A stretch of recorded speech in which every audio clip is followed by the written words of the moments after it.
Welcome to Memorial Stadium. We are here for a rousing Week 4 matchup between Utah Wild and Seattle Tempest. We are here at Memorial Stadium. My name is Charlie Mercer. I'm Anthony Zag Ziegler. And we are stoked for today's matchup. Tempest is the arguable favorites coming into this game. They are 2-0 on the season. Utah Wild is 0-2 on the season, but Wild is here, ready to make a statement, trying to get their first win of the season. How's it gonna go? Yeah, a tantalizing matchup last year. These two teams had a very, very hard battle at the end of the season last year. New rosters, even from week to week here. So we'll see how Seattle shows up today here at home. It's a nice, beautiful, cloudy, partially cloudy day here in Seattle. Feels like we're in transition.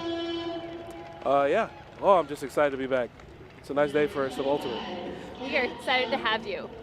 One of the things that strikes me about thinking about these teams is that both teams have had about half of their rosters turn over from last year to this year. And there's a lot of opportunity for some of the new players that are stepping up into big roles and like, what are they gonna do? But with that has brought a lot of roster inconsistency and both teams trying to like figure out where players are gonna play. So one of the open questions for tonight is like, is Paige Kircher going to be on the O-line or on the D-line? And like that changes how Utah is playing and then consequently affects the how Tempest is going to try to stop Utah because Kircher is such an impactful player, right? Like our 2023 offensive MVP of the WUL, right? Like hugely impactful player.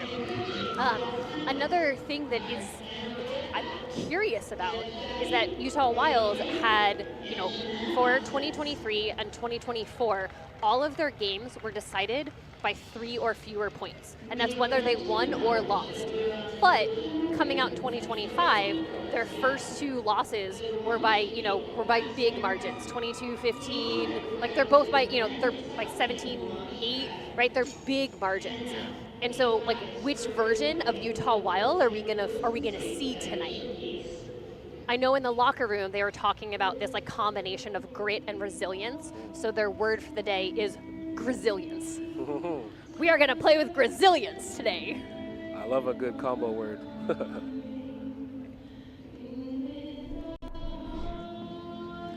So let's take a look at that Utah roster. There are a lot of big names on this roster. Want to highlight Abby Davis, specifically the 2024 WUL Breakout Player of the Year. Definitely someone we want to be talking out. Looking, we expect big things from. Who's sticking out to you? Definitely Kat Songer, always a player to watch for the Wild. Made some amazing plays here last year in this stadium, particularly in this right corner end zone. I remember a full extension layout, kind of looked like a silhouette. I'm just saying, but yeah, there's a lot of names here. I think that anyone with the last name of Williams is someone that we should be looking out for. So sure. Thinking about Morgan Williams, also Morgan and Cass, not related. Morgan Williams is like new to the sport of Ultimate and is one of those players who comes in and just like immediately from the start dominates. Williams is a speedy defender that's going to roast you offensively and defensively. Williams is tied for the most blocks on the team with Abby Davis, having had 3 blocks in the season so far. Definitely going to come out there and make a statement. Thinking about Cass Williams has 4 goals on the season, which is the most on the team. Lots of height, pulling down great grabs, definitely a threat offensively.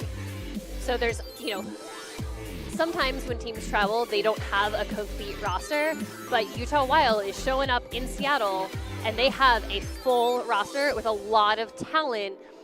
Corey Bingham coming back from taking a year off, right? Replacing, Kendra Miller retired for the season. Big shoes to fill. And speaking of big shoes to fill, let's look at this Tempest roster. One of the noteworthy absences, Cheryl Sue, not here this week. Emily Decker, also not here this week. But we got some big people filling in those roles. Who's coming in? Who's hitting their first games? First game of the season, we have number 14, Hannah Kawhi, returning to the Tempest. Calm and steady presence, O-line handler, smart and wily. Then we also have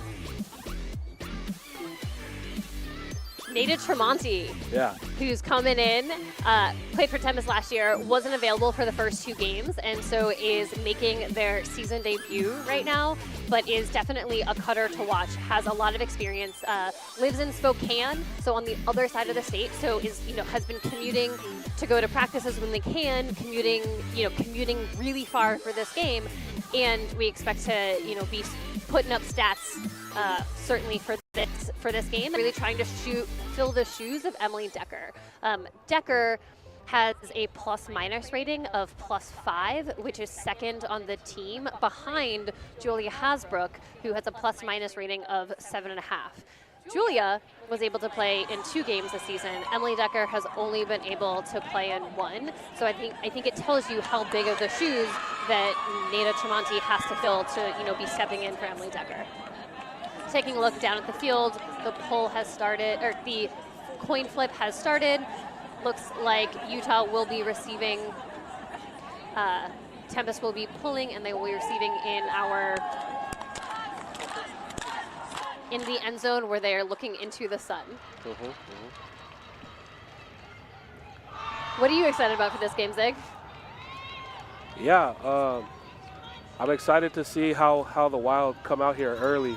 2 losses already kind of puts like a hamper on your hopes for the playoffs here, with just about a third of the season already gone, just like that. So we'll see how the fire is on the Utah side. In Seattle, I want to see, like you were saying, who's filling in all these shoes. Is it one size fits all? Is there going to be some hiccups with like too much space at the front of the shoe or something like that? I don't know. I'm excited to see who slots in where, and man, it's just so nice out right now. It's great to be outside. Both Tempest and Wilds are known for being a bit streaky, and they're kind of trying to find their identities of teams. And so I think that in this game, we are likely to see we're likely to see teams go on runs.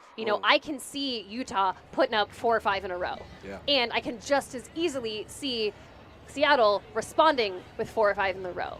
And so I think it's a game where the score can look lopsided, but I don't think that one should count either of these teams out, because I think both teams are capable of putting together really big runs. Yeah, for sure. Spurtability is what I call it. Utah over here getting hyped, getting ready to get on the line here. Seattle's already there. As we step into our game, reminder of some of the rules for the WUL, thinking about our 7-second stall, the 80-yard field of play, that you have 60 seconds between points, so the pace of the game is moving quickly, and so all of these factors make a difference in how teams behind the scenes are strategizing. It makes a difference for how deep you can get those pulls, right? With an 80-yard field of play, you really want big, strong pullers to launch the disc down the field, so there's just so much more space that teams have to play to get to the end zone. For sure. All that torque and power. As we get ready for this game, keep an eye out for some of the teal socks that you'll see a lot of players wearing. That is in honor of April is Sexual Assault Awareness Month, and so we will be talking about that throughout the broadcast. And so you'll see armbands that are teal, you'll see socks that are teal, and that is, players supporting both the awareness and the prevention of sexual assault. For sure. Give a look at the offense for the Wild here. Couple completions, stalled out a little bit, dumps it back, swinging.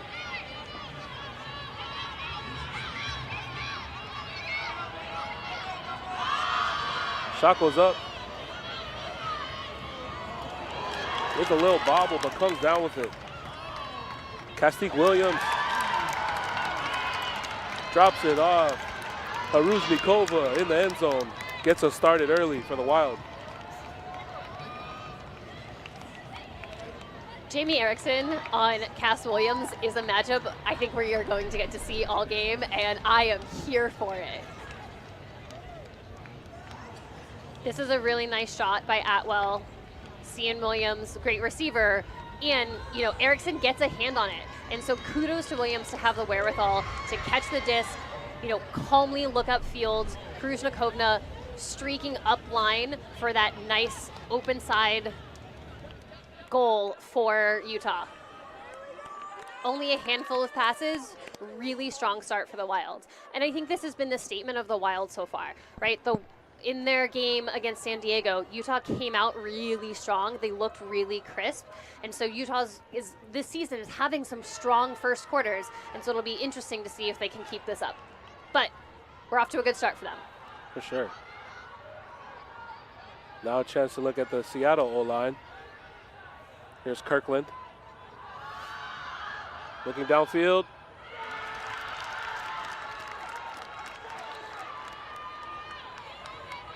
McCready with that D. I don't like that look from Kirkland. It was, in the same third, straight downfield, trying to go over a defender's head.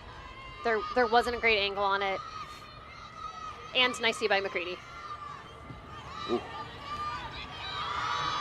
Kircher lets one rip down the field.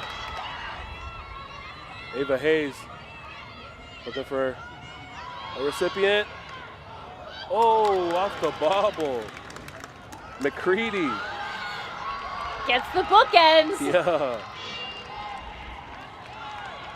What a start here for Utah.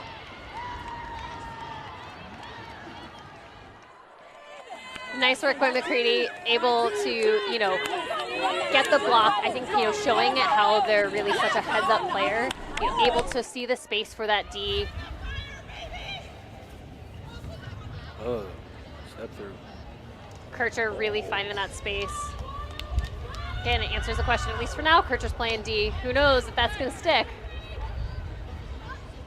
Hayes is, that looks like a kind of a high stall count. Yeah, I was about to say, it's at least like 5.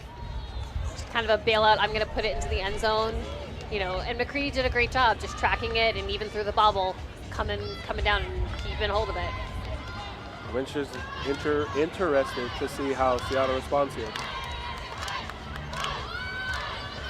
Utah's throwing a punch. It's all about what you do next. Running through free. Seattle did put on a different set of players. Many of those players were not on the previous 0 point. Hannah Kawhi is staying on. Erickson swings it around. Baroma. Now Chidi.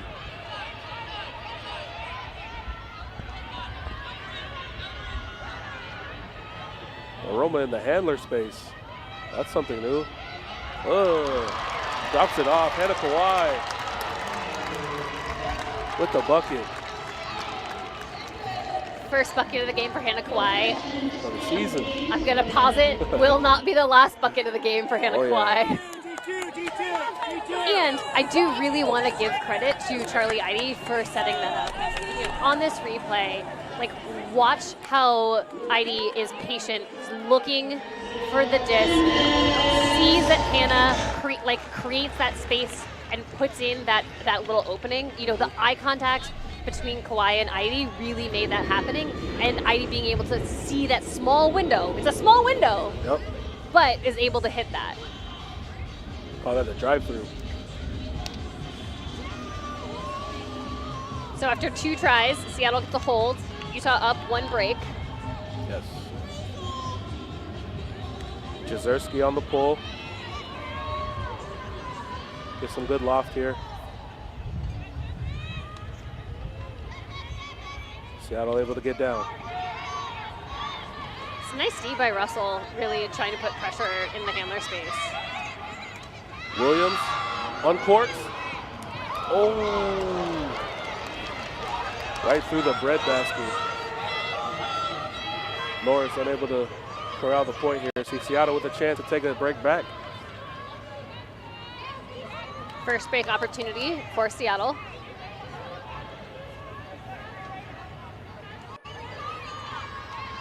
Gene Russell with the disc. Not so the pylon. Jezierski activates.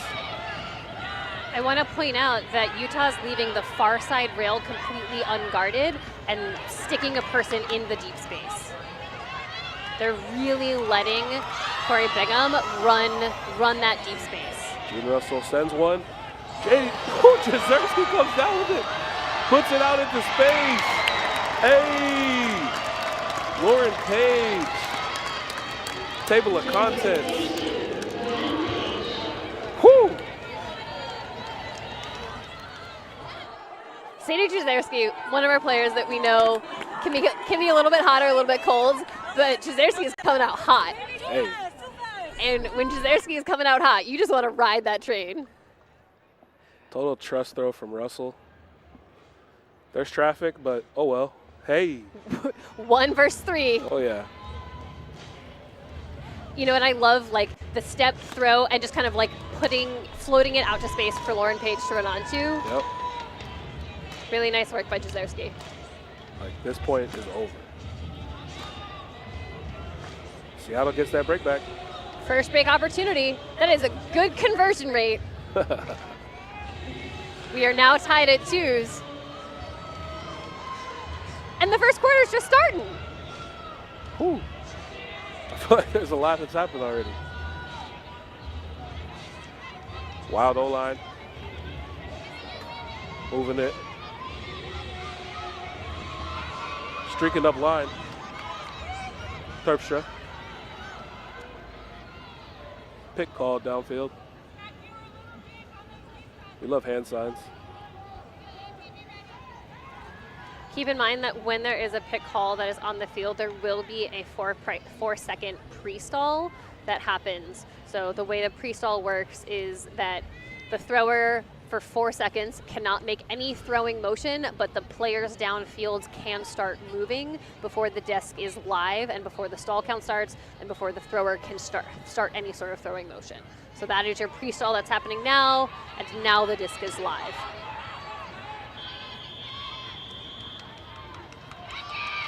Timeout is called by Utah. Seems like a good opportunity to call a timeout. Yeah, I think so. Get your heads together. Maybe put in some fresh legs. Teams have 2 timeouts per half. So you know, in this game, looks to be starting close, right? After getting broken, you definitely want to make sure that you seal this.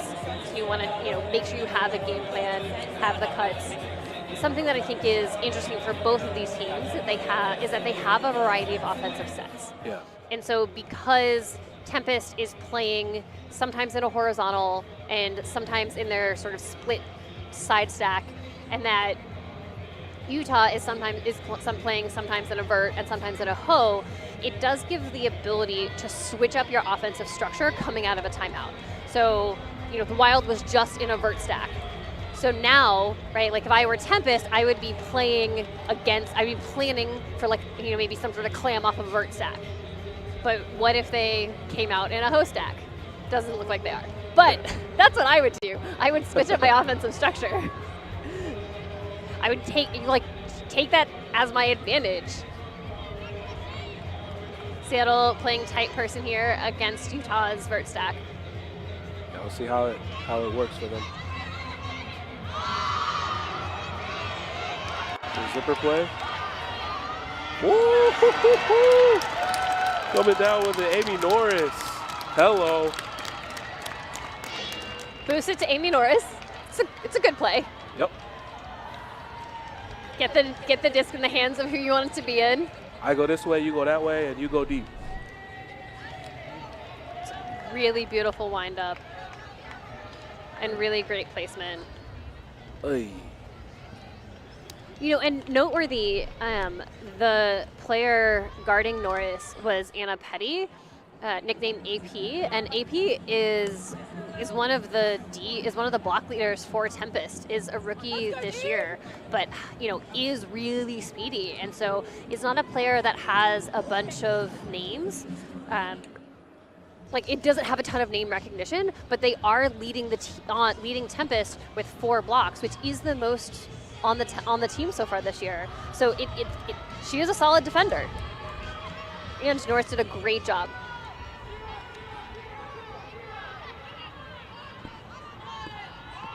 Back to Kirkland. Now Baroma.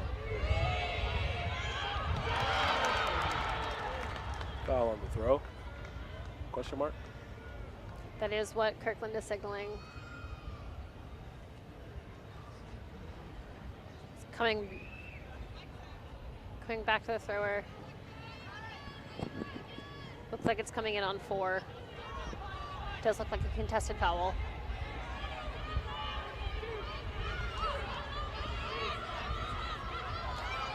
It makes sense to me that that might have been a foul, given that it didn't look quite placed quite correctly. Wow, the combos. Upline, upline, upline. Finally a dump and a swing. Kawhi pivots around. Now on the break side. Back to the middle. Not in yet. Puts it out there. Seattle ties it back up. That point was really made by Hannah Kawhi and Nada Tremonti.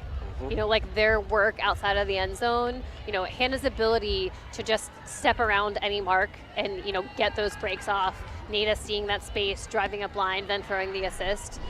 You can see it. Tremonti throws fakes here, immediately goes after throwing it back, creates that inside window, and then is able to dish it off to Lexi Garrity for the goal. Impact players, maybe their first game of the season, but players to be watching. Maybe they got their own shoes. They don't need to fill anybody else's? Yeah. Come fill my shoes. I am Hannah Kawhi. I have been on Team USA. I am glorious at Ultimate, but I will never talk about how great I am. Everyone else needs to talk about it for me. Pull goes up.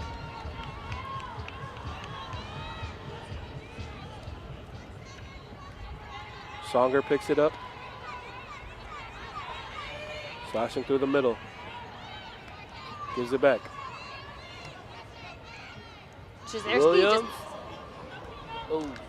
Jazerski was just poaching off of Williams, just letting Williams have that under. I think that is really a strategic move because you don't want Williams to go deep. And it did really create that, here, take this Williams. Like, you are a bigger threat as a receiver than you are as a thrower, and that created that turn. Russell through the contact, nothing doing. Through the middle. Going to Jazerski. The wind up. Looking for some feet. Ooh.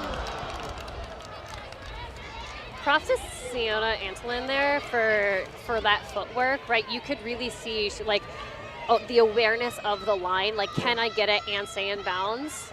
For sure. Awareness is the right word. Swinging. Now Terpstra lets it go. Tailing outside. Ooh. And I think that just speaks to Jazerski's strategy earlier of backing Williams, right? Had that been placed a little bit better, had Williams had a chance at that, that would have been a goal.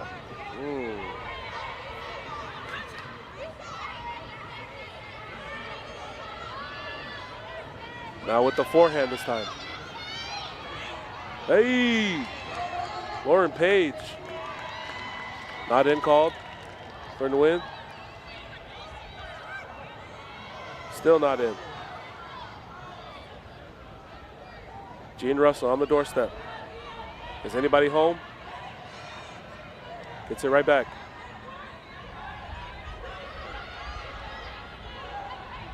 Utah playing solid D here. Let's see if they can keep it up. Swinging to the other side now. Ooh. Utah shuts the door. Carly Atwell with that block. I think that is an example of this grit and resilience. You know, like talking to Coach Guthrie before the game, you know, one of the things he said is, like, we know that mistakes are going to happen. We know that we will turn the disc over, but we as an O-line, we are focused on playing gritty, tight defense after a turn happens. And I think that is exactly what this Wild line did. This is the O-line. They shut down the Tempest offense in the end zone. They earned this turn back. It wasn't given to them. They are now giving the disc away again, but it gives them another opportunity to practice that same mindset of, can we dig?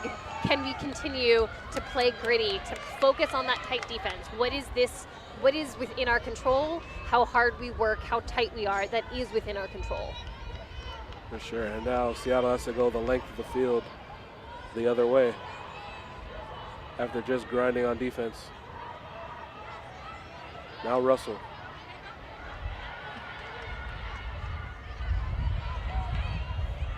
Just over 2 minutes left. A run through block.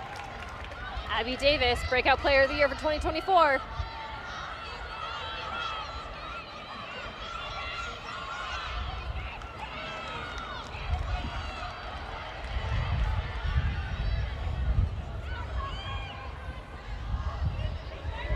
Jezerski keeps it in bounds.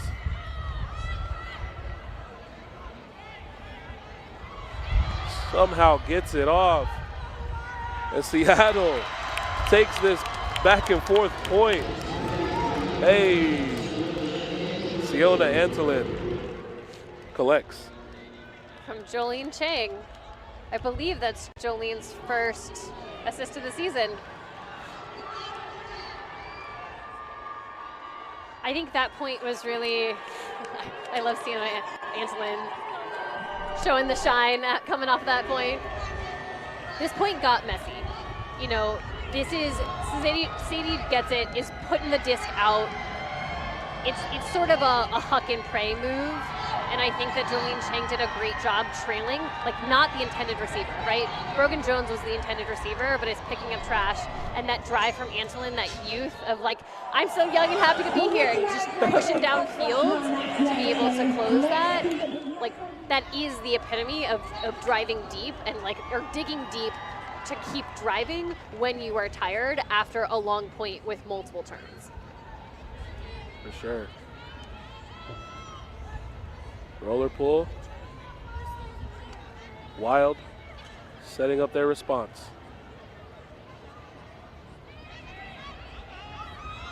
Ooh.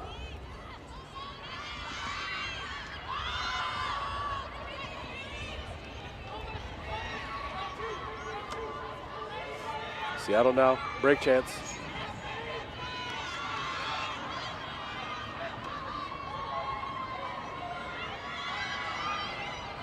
Over the right shoulder. Oh, Julia Hasbrook put it in a good spot. Just unable to come down with it. 1 minute left on the clock in the first quarter. Only the first quarter. Had a lot of game happen so far. A lot of game. Ooh.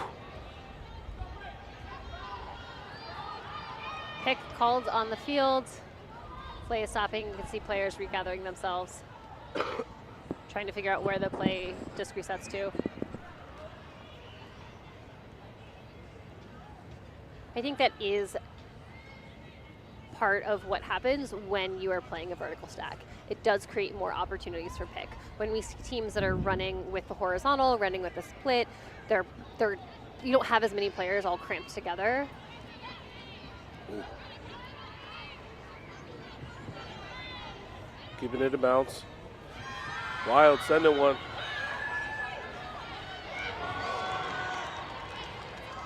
Nobody home. Nice help to you by Erickson, getting in there. I think that it's unclear who, if anyone, touched the disc, but I think that additional body is blocking the view, which, kept it from being caught by Wild.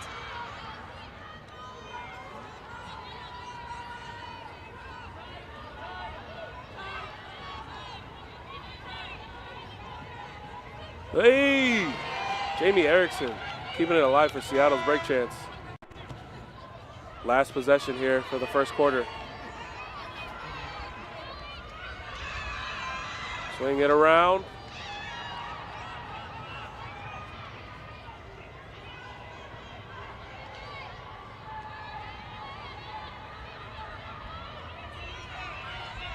Remember, in the WUL, you get to play out the possession even after time goes off, but you cannot call a timeout during this time.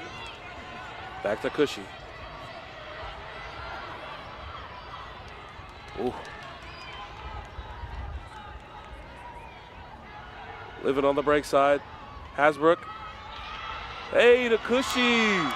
Seattle with some great movement on the break side. Caps this first quarter with a 2-point lead now. That was a really impressive stand by Seattle to end this quarter. You know, in the other end zone earlier in this game, in the previous point, Utah shut down. You know, they were able to get that block. And here, Tempest kept position. They swung it across the field, were able to use the break side, you know, hitting Cushy for that goal. Cool, 1 quarter down, 3 still to come.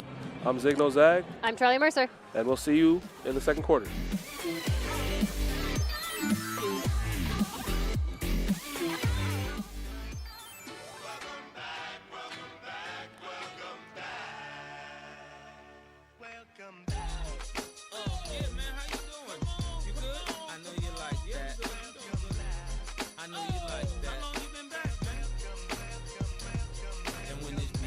Drop, I know they gon' lean.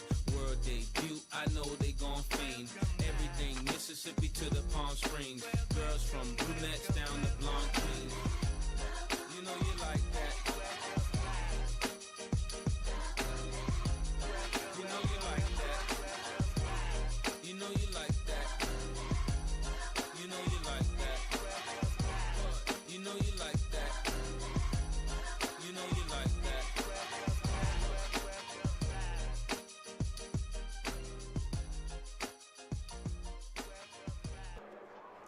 And we are back here at Memorial Stadiums. You have those amazing pool toys in front of you for our air of celebration at this Western Ultimate League game against the Seattle Tempest and the Utah WUL. We are here at Seattle Memorial Stadium. I am Charlie Mercer. I'm Zigno Zag, and you better bring your floaties. We are at the top of the second quarter. It has certainly been a battle with a handful of breaks both ways. Both teams showing that they can have some clean offensive holds and they can both put on stifling defense. We see key players that we expected to make big contributions doing just that. Both teams looking to send it deep and letting their athletes be athletes. Had a number of big layouts so far. You can just expect more coming up in this second quarter. Definitely. Seattle closed the quarter on a good note. We'll see how Utah responds here. Oh, especially Seattle getting a chance to pick it up here. Hannah Kawhi. Tremonti to the middle.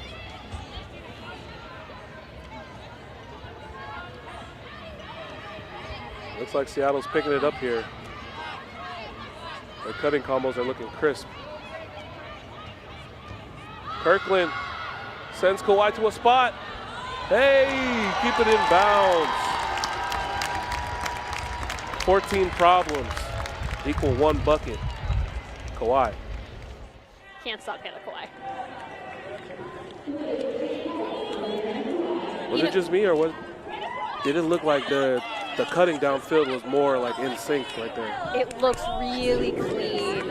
I specifically want to call out Lexi Garrity. You see dishing it right there, you know, giving it to Kirkland before Kirkland sent that deep. Lexi Garrity has been, you know, a stalwart of the Tempest program, has been part of it from, you know, some of those like the winter showcase games in 2020 before, or, you know, 2021, like. Yeah. Like all of those early season games when the WL was trying, or like some sort of women's professional ultimate was trying to get started on the West Coast, like Lexi Garrity has been a captain of Tempest, has been a huge like crux around this team. Took last season off because of injury. and is back this year. And I think like earlier in the season was trying to find her space and trying to like work her way into the offense. And right there, she got 2 big unders, and it made a really big difference. And like, no, she didn't get the assist or the goal. She did not get any stat, but it is a big part of what made that point look good for Tempest. For sure. Definitely greased the wheel, so they kept it rolling. And now here's Utah's chance.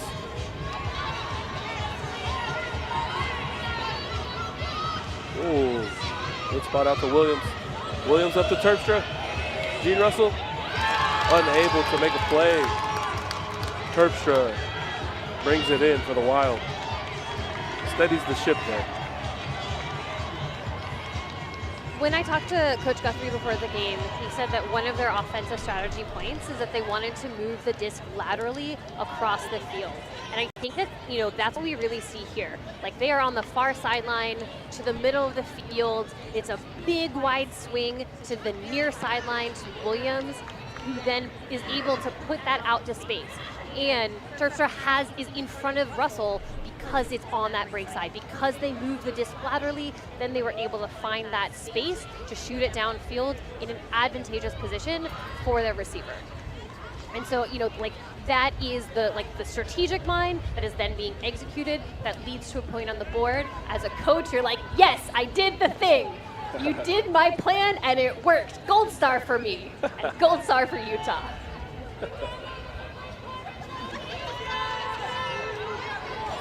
Catching the pull, centering, wanting to win. He's back there with Kirkland. He puts it up for Baroma. Hey, Kat Chung puts it back. Drea Baroma cooking. Over the top. Hey, just kicking it in the end zone. Look who it is. Lexi Garrity. It's like Garrity knew. Knew I was going to talk about her.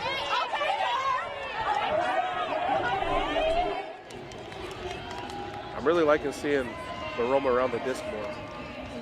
Yeah. I think it's fun to see how Baroma has matured as a player, you know, and you can really see them grow up through their seasons on Tempest. You know, initially starting as that, like, the speedy defensive player who just got a bunch of blocks and then caught a bunch of goals, and now they're like really doing stuff with the disc and able to show off their offensive prowess. Yeah. Captain this year, for sure. On and off the field, making impacts. Another player from that point that I want to highlight was Kat Chung, who caught the disc in traffic, and I think that Chung is another player who makes a lot of those like gritty possession-saving plays, but doesn't get a ton of credit or notice for it. So keep an eye out for Chung this game for some of those other plays. For sure. Steady hands. Oh, Seattle switching it up. Oh! Pays off immediately. Antolin gets the block. Tempest with the break chance. Hasbrook, easy bucket. It's a penny to win.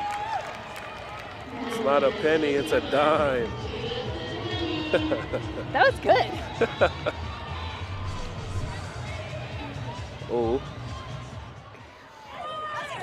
That was really nice work by Tempest. You know, that's another place where there was clearly a strategic move to put the disc on the sideline and then, you know, try and trap it on the sideline, able to like get the block and able to convert.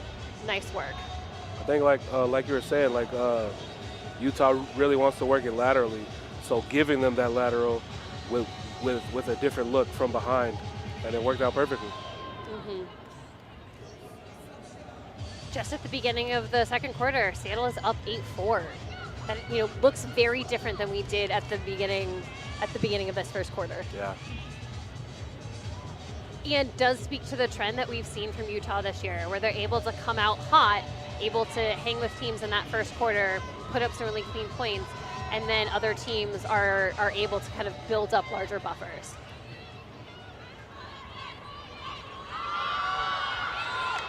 Songer. Hey, Able to come down with it. Kate Moulton with that grab there. Oof.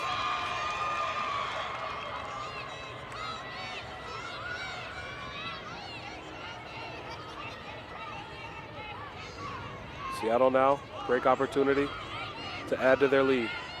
Cushy.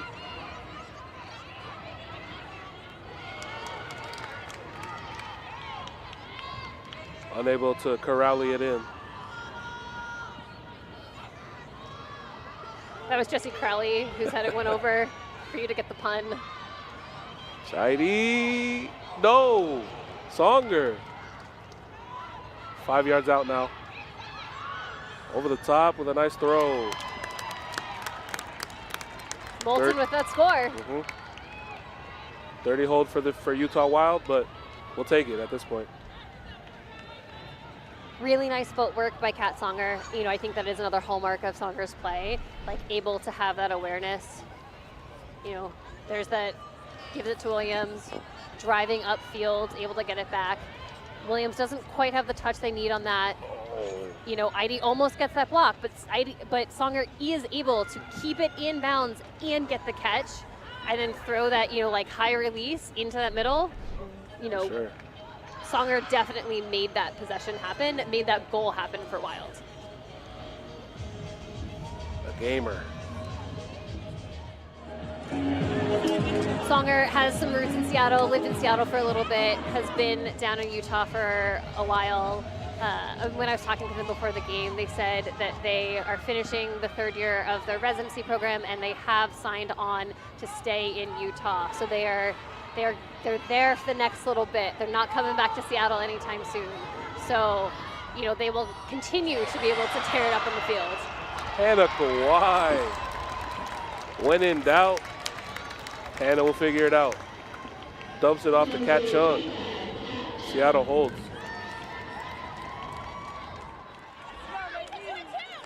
That was crazy. I'm excited to get a look at this replay. You know, I think they're players that we've been talking about. Kat Chung, Hannah Kawhi. Oh, what happened, Baroma? Chung and Baruma fighting for the disc. Yep. Look. It gets messy down there. Now with the sun beaming in their eyes, we'll see if Utah can come right back. There's still 8 minutes in the second. You mentioned that, you know, like you mentioned the sun beam in their eyes, and this is an important thing to highlight every time we are at Memorial Stadium, that because of the sun angle, because of these like 5 p.m. games, like it is really a challenge right now that like the sun is setting into your eyes, and so throwers are having to stare into the sun as they are looking downfield when they are going this direction. Bigham off the sideline. Atwell. Hey! Throw and run. Page. Jezerski puts it out there. Oh. Too much real estate. It really feels like Jezerski's directive right now, whether that is a self-directive or a coach directive, is chuck the disc. Yeah.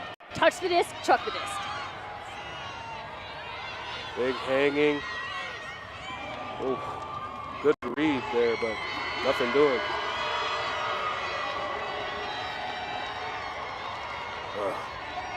A little quick.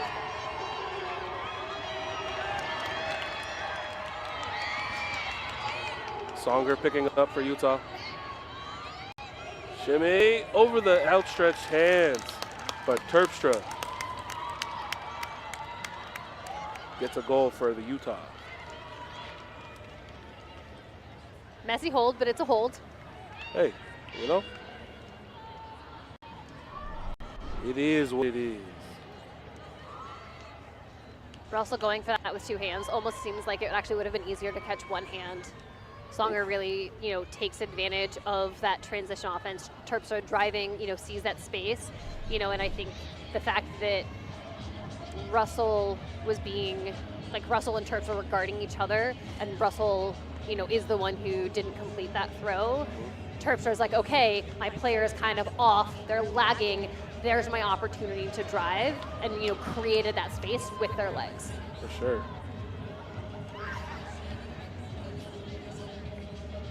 Hey, Macarena. Paige Kircher with their forehand pull, and we see Kircher on that D-line, you know, and I think Kircher does increase the efficacy of the D-line to be able to convert on a turn. That's a great point. We'll see if they get a chance here to do that. Kirkland gets it back. Kirkland to win. Now to Chung. Seattle stringing together some completions.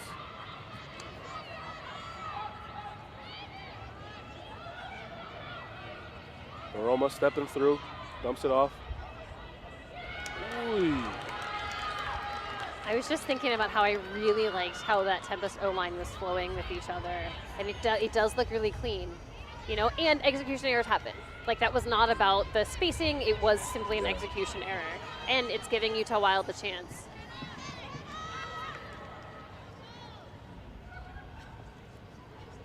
Contested foul called.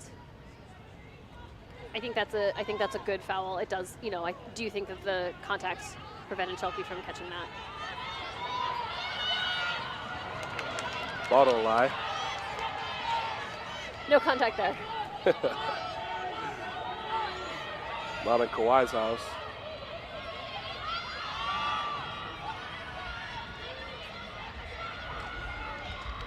Two defenders able to stop Tremonti.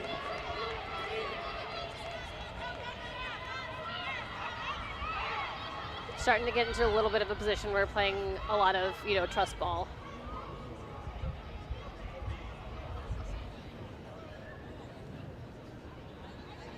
Looks like there's some confusion on the field about what, is there a stoppage of play? Is everyone okay? Why is no one moving?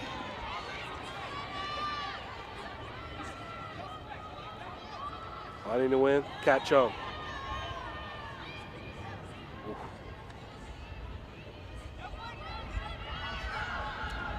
Not in called, Kirkland. To Cat Chung. Cat Chung has excellent patience and awareness. Could have forced it there on that streaking up line. Thought better of it and gets to be the beneficiary of a great decision. Yeah, that's exactly what you see right here. That's Yep. the fake. Okay, I'm just going to send it back to Nguyen. You know, and then gets to close it out.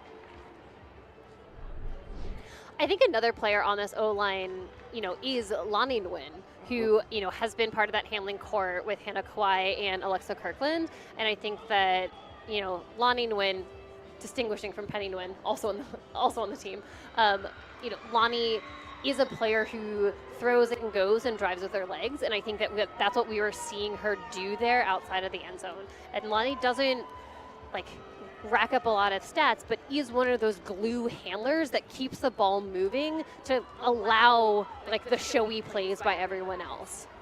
For sure, especially without Cheryl Sue and the likes of Icky Elmi here today. Definitely need some glue to keep us together here. Now Utah. Moving the disc laterally across the field. Seeing a different look here from Seattle. Giving them certain things. Terpstra connects downfield. Seattle going into a person. Ooh. Sadie jumping on that mark, trying to get a block. Puts it out to a spot. Songer gets denied. Lauren Page. I do like Songer going deep. Good hustle. And unfortunately for Songer, Page is one of the better deep defenders on Tempest.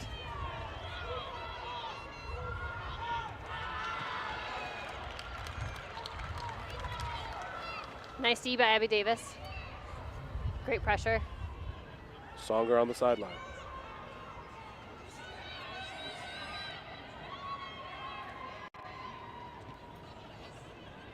Norris gets it off.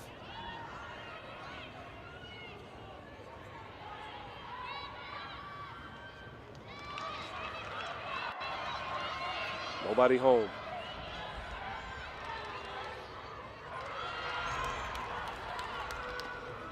Oh, what a sequence. Oh my gosh. We got action, folks. We got Messi Ultimate. That's what we got. Hey.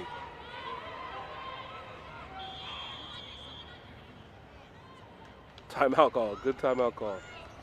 That is exactly the call that needed to be made there. Please and thank you.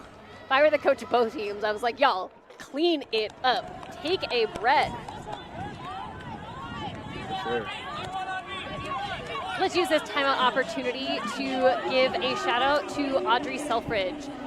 Audrey is a Utah Wild player, and she tore her ACL and is out for the season, unfortunately. Tore her ACL at practice on Sunday, and so, you know, Wild is out there playing this game for Selfridge today, and they want Audrey to know that, you know, they miss her. She is there with them on the field, and this game is for them. All of this grit, all of this hard work is for her. Resiliency? Was that the word? Resiliency? Yeah, Grazillions. Resilience. Yeah, they're Grazillions. They're grit and the resilience combined, meaning they're Grazillions. Yeah, it's for you, Selfridge.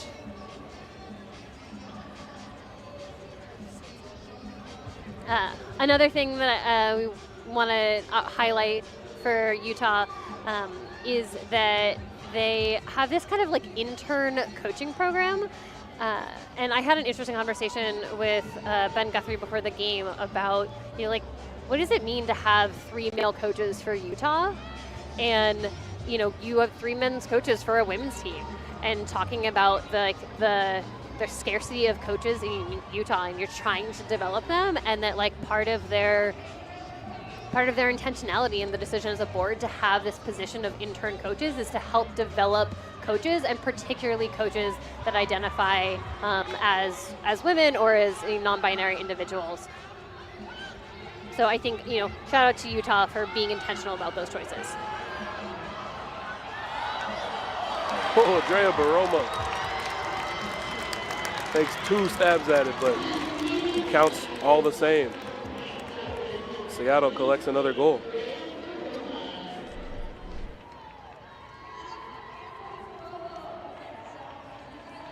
Kachung finding that nice space to Hannah Kawhi. Up to Nada Tremonti, who's slinging it for Drea Baroma.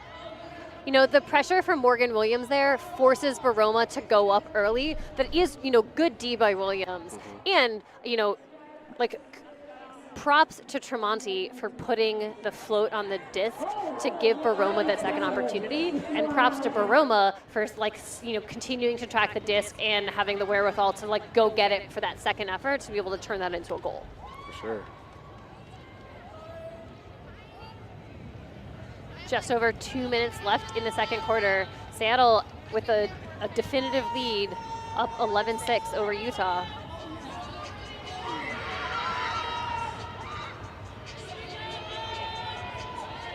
That's a really nice pull by Jamie Erickson.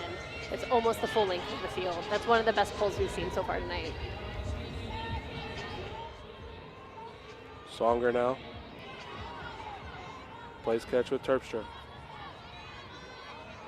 Seattle having a little bit of a handler sag there, I think, to try and gunk some of the stuff up in the middle. Hand block.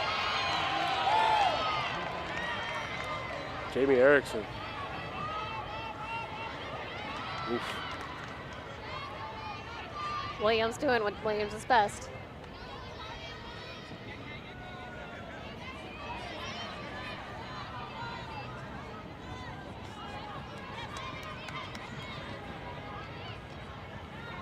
Now in the middle. Keeping it on this side of the field here. Seattle containing. Can I kick it? Yes, you can. Another one in the same point. AP with the D.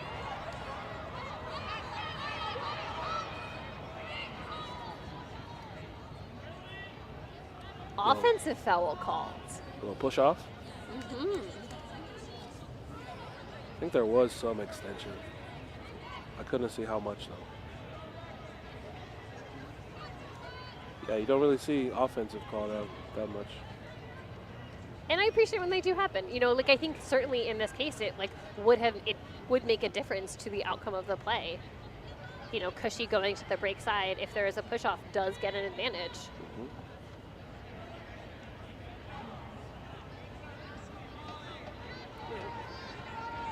Especially for a player like Davis, you know, like a second season in the league, developing themselves as a player. Turn over Tempest.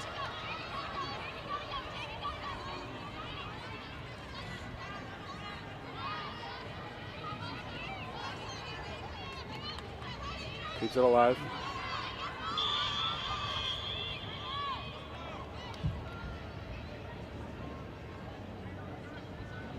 Timeout called for Utah. Their second of the half. Last one. Yeah, with 37 seconds left, that is. Might as well, yeah. This is the time to call it. That offense was stagnating. Have already had a couple of turns this point. It gives you the opportunity to put on fresh legs, and I think more importantly, a setup of play. I think that Utah does really well when they have a clear direction, and that with the multiple turns, it's just like, I don't know, put it out there. But Utah looks their best when they are playing like with a clear plan. Yeah. And people know their roles, and they do the thing that's within themselves, and they fill their roles. But you know, when there's those multiple points, I think the players start to do things that are maybe their like second or third best thing that they are skilled at, not their sort of like playing to their top strengths as a player. And as you go to the things that you are maybe not quite as skilled at, your chances for misexecutions or misses increase.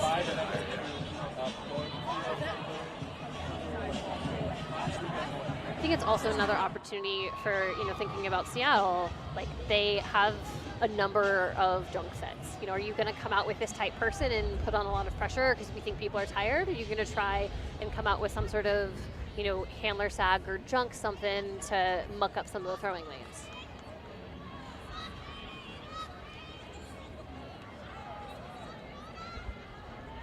60 seconds for that timeout, 20 seconds for the offense to set, and then 20 seconds for the D to set after.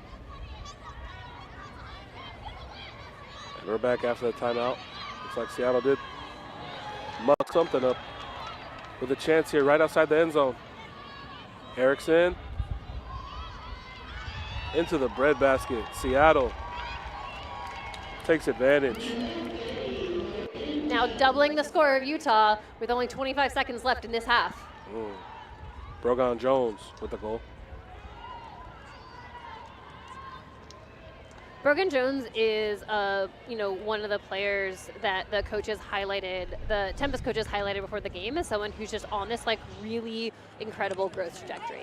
You know, the players that they highlighted, you know, maybe not the superstars that are giving, you know, not the Cheryl Sues and the Sadie Jadeskis who get tons of recognition already, but, you know, Lauren Page, Julia Hasbrook, and Brogan Jones as players who are on an outstanding growth trajectory, who they see getting better from game 1 to game 2. And I think it's, you know, little contributions like that that is what Jones is contributing to this roster right now. For sure. Seattle is looking very deep when the few players who are out right now come back. Man. Yeah, if you can get this team plus Decker, yep, plus Cheryl. Elmi, Yason. Mm-hmm.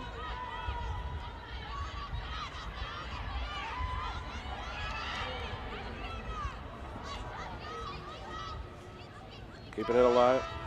Last possession here for the Wild. Good time management. Abby Davis gets it off.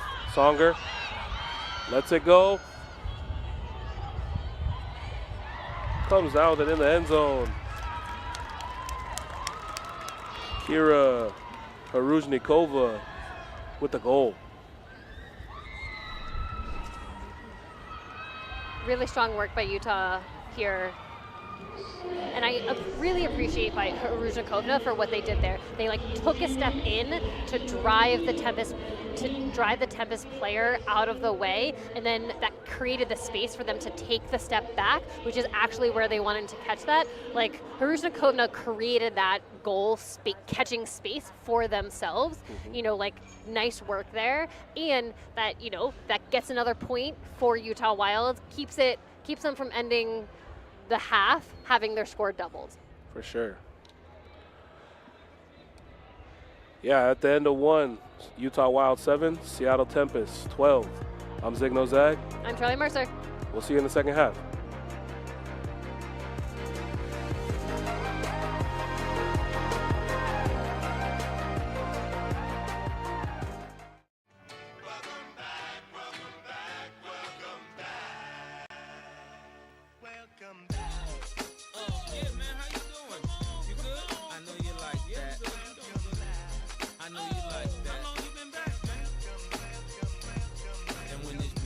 Drop, I know they gon' lean. World debut, I know they gon' fiend. Everything Mississippi to the Palm Springs. Girls from brunettes down to blonde queens. You know you like that. You know you like that. You know you like that. You know you like that. You know you like that. You know you like that.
Number 7, Giants and Chargers, Justin Herbert. Wait a minute. Hang on a minute here. Nope. Looks like that's Western Ultimate League Frisbee. I'd know it anywhere. It looks like Cody Lippincott, right?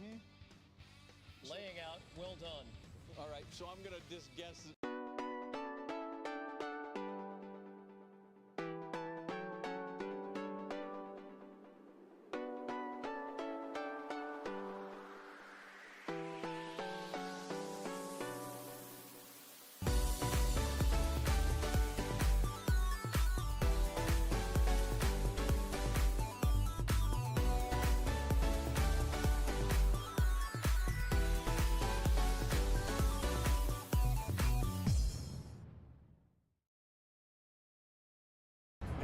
Pursuit, but it is caught.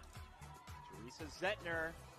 What an incredible! Oh, my goodness, the layout grab from Kristen Pajunas. I just stood up. I I couldn't even sit for that. First of all, the angle of that throw. Second of all, the finish. And watch the inside out. Just look at the angle of this throw.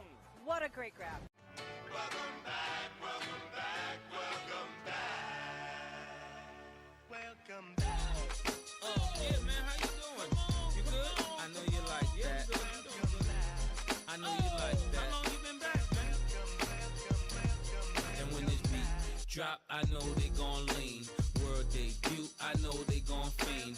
Everything Mississippi to the Palm Springs. Girls from brunettes down to blonde queens.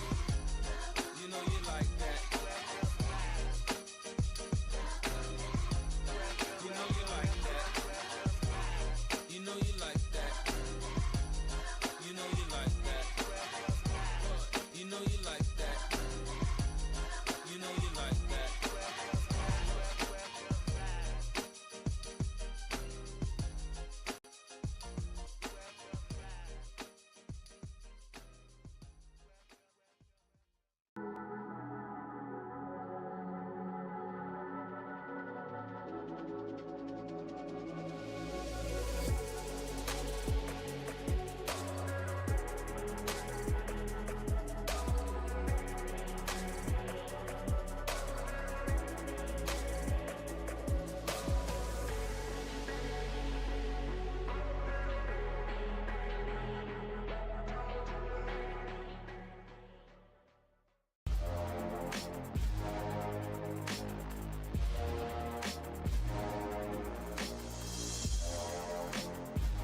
Number 7, Giants and Chargers, Justin Herbert. Wait a minute. Hang on a minute here. Nope. Looks like that's Western Ultimate League Frisbee. I'd know it anywhere. It looks like Cody Lippincott, right? Laying out, well done. All right, so I'm going to just guess.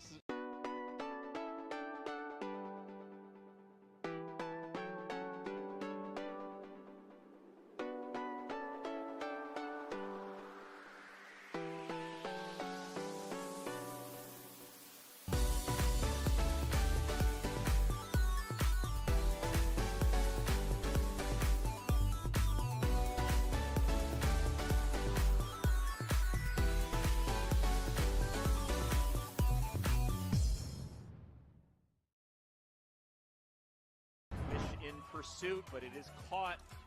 Teresa Zettner. What an incredible! Oh, my goodness, the layout grab from Kristen Pajunas. I just stood up. I couldn't even sit for that. First of all, the angle of that throw. Second of all, the finish. And watch the inside out. Just look at the angle of this throw. What a great grab. Welcome back, welcome back, welcome back. Welcome back. Yeah, man, how you doing? You good? I know you like that. I know you like that. How long you been back, man? And when this beat drop, I know they gon' lean. World debut, I know they gon' fiend. Everything Mississippi to the Palm Springs. Girls from brunettes down to blonde queens. You know you like that. You know you like that. You know you like that. You know you like that. You know you like that. You know you like that.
Welcome back, welcome back, welcome back. Second half action here in the Western Ultimate League. Seattle versus Utah. I'm Zigno Zag. I'm Charlie Mercer. And yeah, as you can see, 7-12. Seattle kind of pulled away there in the second. What do you think would be the keys for Utah to get back in this game here? I think that Utah hasn't figured out the wind. I think that, it's causing a lot of, short field execution errors. And so I think that is playing on their proclivity to then chuck the disc deep. And when Utah's shot selection is honed, they're choosing really good deep shots. But I think that with the wind, a lot of their deep shots aren't going quite as far as they're expecting them to. So they're not closing on those deep shots. And so as they're getting more rattled, they have some either with these, wind misexecution, short field things, and they're more inclined to just chuck it, and they're not working. And so I think there needs to be take a deep breath, recalibrate, and we're going to continue, would love to see more players on the sideline kind of throwing the disc. And yes, Memorial Stadium is swirly. And it's not that windy, but the wind is a little bit weird, and so it's just enough to kind of throw things off. And so, I think that if players are hey, it is different than what the wind is like in Utah, right? We're used to playing at elevation. We are we are at sea level. Like, there is an altitude difference here. We are at a Sorley Stadium, and so I would love to see players like throwing on the sideline to calibrate their throws better, which I think will lead to more, increase their offensive efficacy. We'll see how they deal with that. Wild starting here on offense. Oh.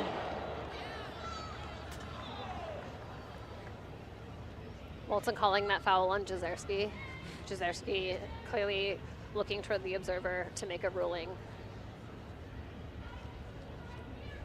Listening to the perspectives.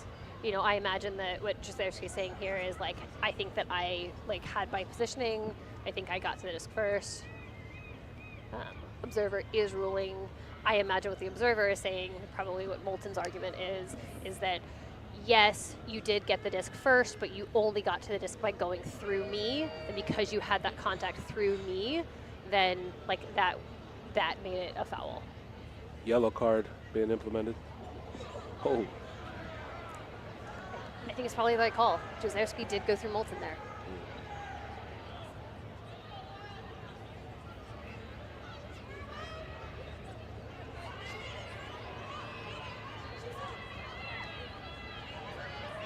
Coming in, there's that pre-check time, so there's that 4 seconds, and then Moulton can start making throwing movements.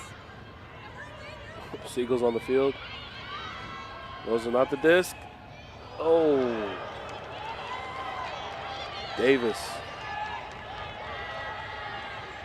Seattle with a chance here. But we were talking about shot selection. You know, I think that shot to Moulton is that shot, right? Like, she was really open to start. Chidi with a good move up line. Getting it right back. Really working the sideline. Big fake. Jezierski puts it out to space. Hasbrook.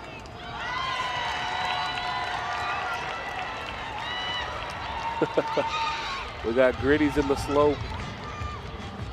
Julia Hasbrook in the end zone. Seattle up 6 now. Hasbrook is one of those players that is making a really big difference. You know, coming off of their college season, you know, having recently graduated, coming back to the Seattle area, having grown up in Seattle. When they came out to tryouts, I was just like, who is this person? You know, a really complete ultimate player. Handled in college, but is now out here cutting for Tempest, is showing, but you know, all of that experience behind the disc as both a thrower and clearly here as a receiver is really to their asset and makes them a very complete and versatile player. It makes sense about all that plus minus. Yeah, leading the team with that 7.5 plus minus going into this game. Yep. You know, and I think the team is doing a good job, like putting Hasbrook in places where she can be successful. I think plus minus is such a great stat because it's just like, that's one of the stats where it's like not really like, you can't really tell it by the numbers sometimes, but like you can feel it by the impact. Mm-hmm. Well said.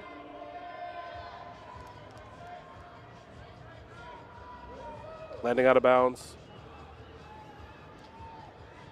I like that Utah is setting up in a horizontal here. I think that does give them a lot of space to work with and stops some of the the clogginess and some of the kind of pick situations that are coming when they're in their vert. Takes it to the 50. Directing traffic, dumps it back. Long striking under, connected to Bigham.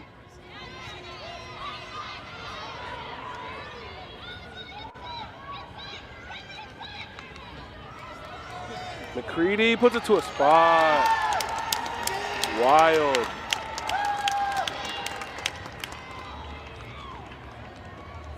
Bigham with a goal. Mm-hmm.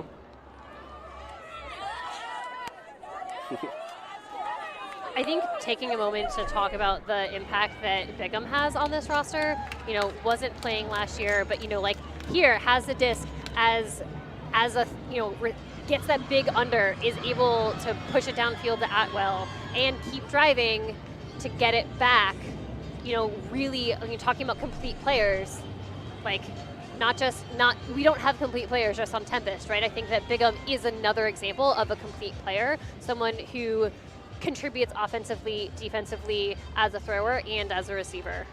Yeah, that was like 30-yard cut. Yeah, they say that they're super glad to be returning to the Wild after a season off. Really thinks this year is going to be an exciting one. It's a young team with a lot to learn. You know, they're excited to watch everyone grow and become really dominant players in the space. You know, it's just the first chapter for some of those players, and, you know, Bigham is excited to be part of their debut. Oof. Over the hands of Kirkland, but Lonnie Nguyen saves the day.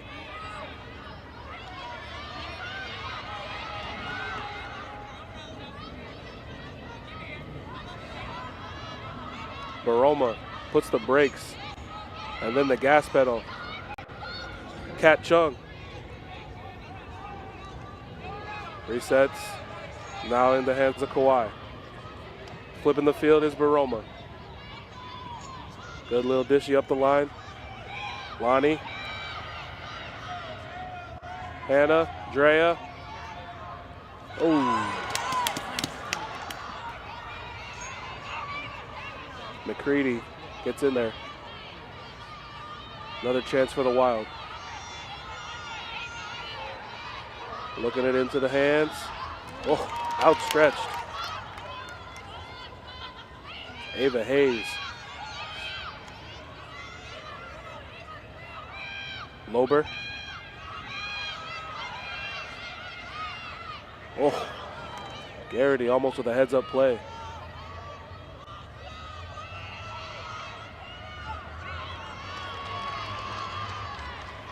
Great pressure there by Kawhi on the upline for Kircher.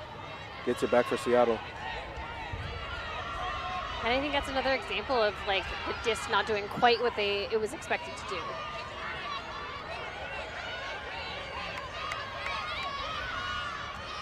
Tramonti, sure-handed, a little short. Nonetheless, Kawhi collects, dumps it back. I appreciate Garrity's holster there, seeing the poach in the space. Kawhi snags it through the traffic, dumps it off. Lexi Garrity, bucket. Second goal this game for Garrity.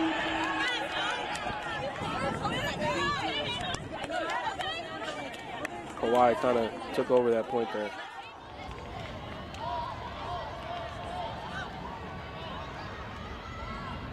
I really want to see that. Sorry, I really want to see that catch through the traffic. This is a classic Kawhi catch. Yoink. Yep. Not as classic on the throw, but the catch was something.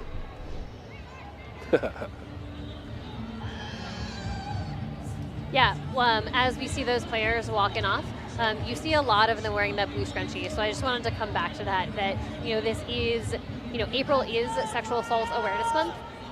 I am a survivor of sexual assault, and, you know, part of the purpose of this is to raise awareness. And Tempest is missing one of their players, and so wanted to name specifically that Bert Cherry is not playing this season until the Western Ultimate League commits to making a survivor-centered policy by the beginning of the 2026 season. And so this is an issue that matters personally to players in the WL, and, you know, it is something that we want to recognize.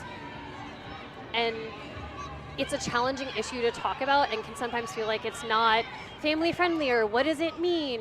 And it makes a difference that because by talking about it, we help with that awareness, and we help with that prevention by eliminating that taboo. And there's more that, you know, there's more that can be done. So track the disc into the end zone, like Wild is doing right there. Davis racking up another one, and track all of the teal that you see players wearing in support of Sexual Assault Awareness Month. Well said. Thanks for sharing. It takes a lot to speak up about that. Yeah, teal is one of my favorite colors. This is a really nice possession by Utah Wild. You know, Katzonger finding that crossfield space to Davis there. You know, that's a good connection, really nice offensive flow, and a good response after, you know, a previous strong Seattle point. For sure. You know, like, this is Utah Wild at its best. One of the stats from before the game is that coming into this game, Utah Wild had an 89.3% completion rate, which is actually the highest that they have had on any of their previous seasons since the inception of the WUL. And so, you know, and that's having lost many of their first 2 games of the season by significant margins. Yeah. And I think it's because of points like that you can put together those high completion rates. Oh. Foul on the catch. Uncontested.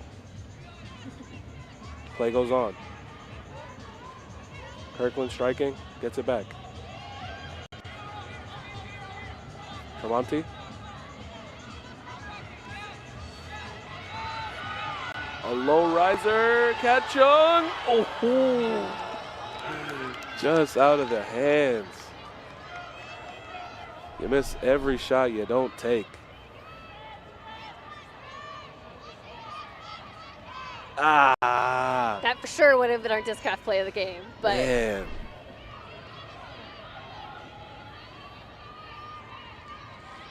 You don't know if you don't take the leap, folks. maybe if Chung had been wearing their friction gloves, the official the official glove sponsor of the WUL would have been able to close on that one. Oh.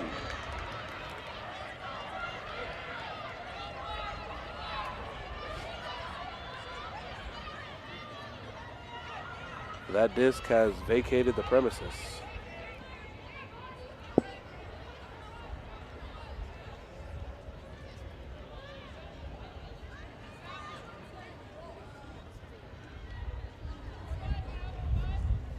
Observer Kate Dare claiming the disc, giving it back to Anna Kawhi to put the disc back into play. That disc rolled into the dugout. Through the middle to Garrity. Lonnie gets it off. Kat. Alexa. Tempest in their own vertical stack. Timeout called. Saved by the bell. Seattle keeps possession. The coaches this game are using their timeouts really well. Uh-huh. Not just because that was a turn, but like, you know, what I'm seeing, which I believe is also what they're seeing, is like, offense, you're a mess. Like, the offense is collapsing. Players are not in the places that they needed to be. So they're like, so that is what's creating convoluted throwing lanes, unsure of like who should be cutting, and that, you know, taking this pause allows the coaches to come out and like give the plan, create that clarity to help, you know, ideally create offensive success. And I'm excited to see what Utah's going to do here. You know, Utah's mostly been playing person, but are they going to do some sort of something a little bit junky, going to try and clamp it up, maybe protect that front side open space? Yeah, just about like 7 yards out from the end zone for Seattle. Pretty close to the sideline. We'll see if they get a little creative with their looks here. Utah only down 5. 5 is not a little, but it's not like a lot. I don't know if that made sense, but it's in the ballpark, you know? Deep inspiring words, Thick. Yeah. But what I think is noteworthy is that this differential is, you know, we ended the half and we've at this differential and we've been carrying that forward. And so it means that we're, you know, for this third quarter, you know, we're mostly trading. Which benefits Seattle. Ooh. Good effort. Not in yet. Baroma finds a way to sneak it through. Lexi Garrity, how do you do? I think that was a good defensive stand from the Wild. They're playing tight. It wasn't pretty. those lanes weren't clearly open. You know, it was dink and dunk, and a number of those throws were tightly guarded. You know, there are people in that space, and like Lexi's only open by a step because it's to the break side. Yeah, there's a lot more throws than I thought would have happened being 5 yards out. The lead back to 6 for Seattle. 3 minutes, 10 seconds left.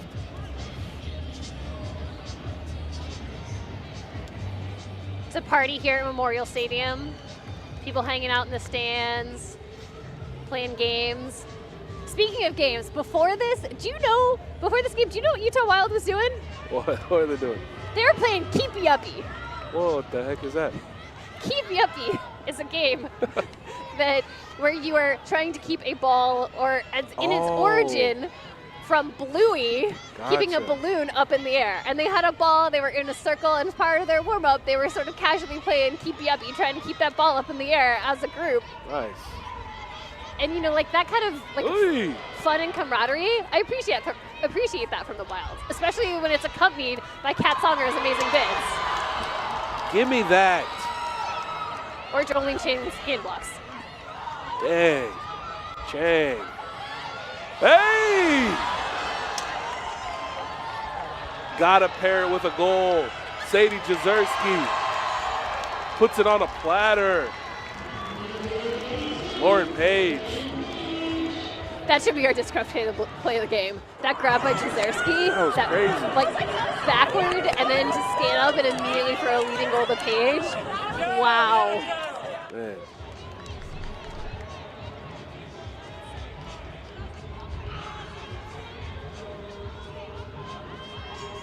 There it is. There's that grab. Jezierski has like a game breaker level. Does something cool, gotta pair it with something cool. And that's what elevates that grab over some of the other nice grabs to being our play of the game. It's like a coupon. Crazy catch and an assist. And I think that, you know, kudos to hurt my Jezierski, who I think is becoming a more complete and more consistent player as time goes on. You know, I think that, you know, I've said a number of times on the broadcast is like they can be a little bit unpredictable. And even in the WUL like season preview article, like Jezierski is named as being part of the X factor for the Tempest if you're not quite sure. But I think that like we are seeing a lot more stability and a lot more of like those game-making plays coming from Jezierski that is part of what is riding, like helping Tempest with the momentum in this game. Wild, centers, Terpstra.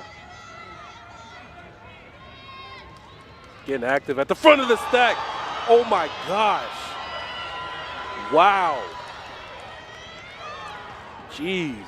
Really incredible field awareness by Anna Petty. AP. That got me out my bleacher seat. Ooh. Whew. Great bit of sound by Jamie Erickson there. That was so emphatic. I'm still. All right, we're back. Wild on offense.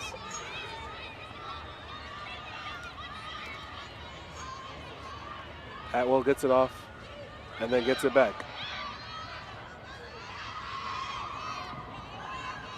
Songer. Nice mark by Heidi to prevent the big look.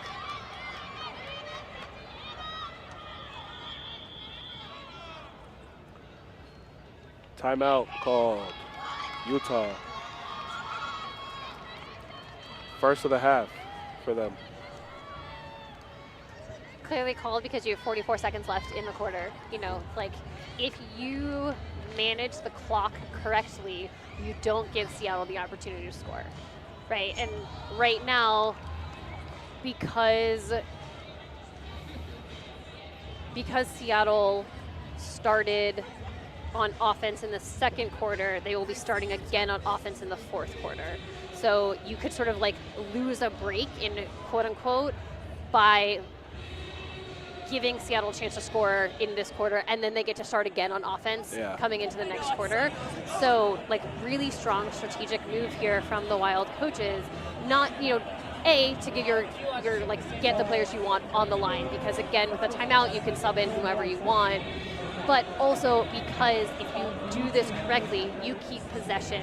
You march it down the field in 44 seconds, and then after time expires is when you throw that final goal, not giving Seattle the opportunity. I'm interested to see, do they play keep away for 44 seconds and then go into the offense? Or do they go offense and then hope that they score after 44? I think that it makes sense to sort of work down the field slowly but intentionally, and then holster outside of the end zone.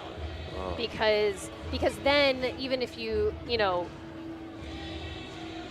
if there were a turn, if you played keep away here, that's a very short field for Seattle. So you want to get it down the field, so if Seattle had a shot, they would have to work further. We're back. Clock's rolling. And Seattle playing into this by throwing a zone, creating that opportunity for lots of passes and really, killing that clock. Although the zone for Seattle has been effective defensively so far. Yeah. Maybe seeing it as a chance to test their zone on the other team. Here we go. Terpstra. 10 seconds now.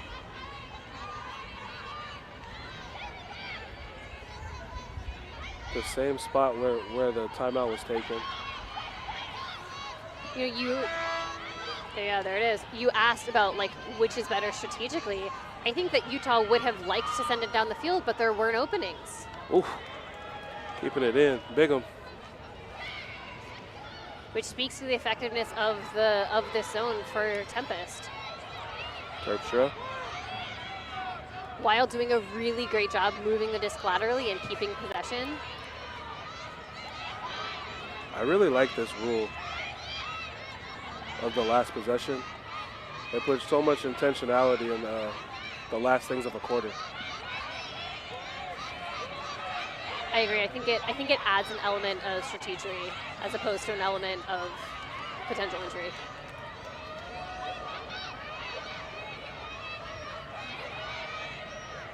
Props to both teams, right? This is a solid minute with an aggressive zone and really patient handlers.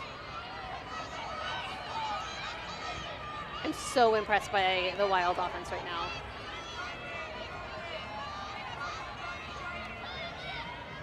There's a lot of throws. And there it goes. Puts it to a spot. Haruzhnikova caps it off. Third quarter in the books now. But the Wild take one to go.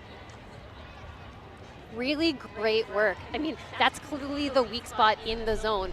Both of the yardage gating passes were these from the far side, these blades over and around players into that spot. It's a tight window. It is well executed by Wild, and that gives Haruzhnikova that goal, gives Wild that goal, giving them momentum going into this last quarter. I'm Zigno Zag. I'm Charlie Mercer. Whew. We got a fourth quarter coming for you later.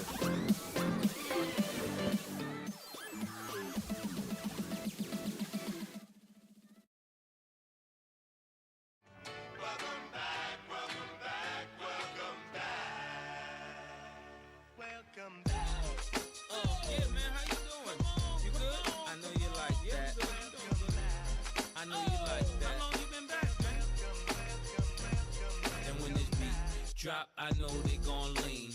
World debut, I know they gon' fiend. Everything Mississippi to the Palm Springs. Girls from brunettes down to blonde queens. You know you like that.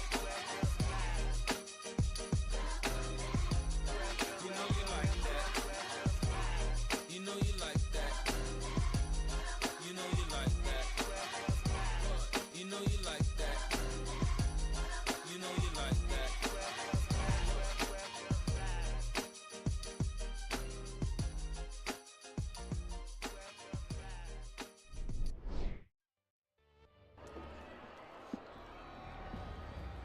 Welcome back. We are here at Memorial Stadium for the start of the fourth quarter. Woo! Fourth quarter indeed. Seattle 16, Wild 10. But you still got to play these 12 minutes. We'll see if the Wild can come out with a spark. Seattle's receiving the disc to start this fourth. So we'll see if they add up their total. Whew. Man, there's a lot of crazy plays there at the end of that third. Who's standing out to you on the Wild? Who do you think is making a difference right now? On the Wild, I really like the steadiness of Terpstra. And also McCready has been making a couple of good defensive plays, giving the Wild a chance to either get it back or provide a break chance. I think they've done both.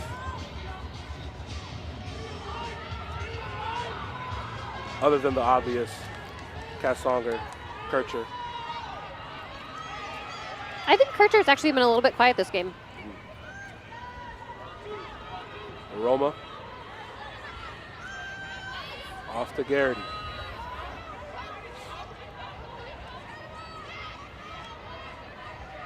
Kawhi over to Kirkland.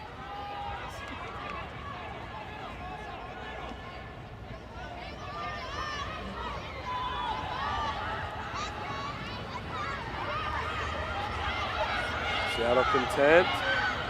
Oh, Hayes gets in there. Now on a sprint. Hayes and Kawhi. Kawhi gets a hand in there, gets it back for Seattle. Quickly picks it up. Both teams really want to make a mark on this fourth quarter. Pick is the call.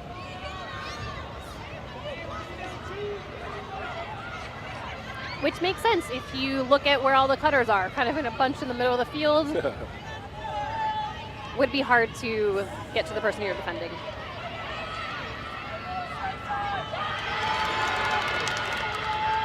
Good pressure here. Lober gets in there.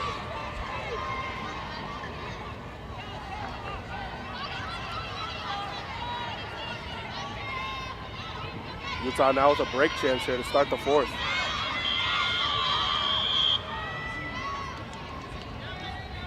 Timeout by Wild, their last of the half.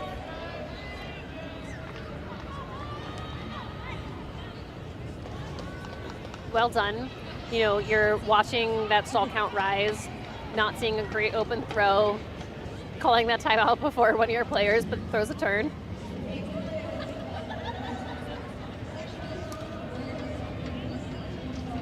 I really like how much juice there was on that first point. It's not over, but man, both sides are coming out hungry.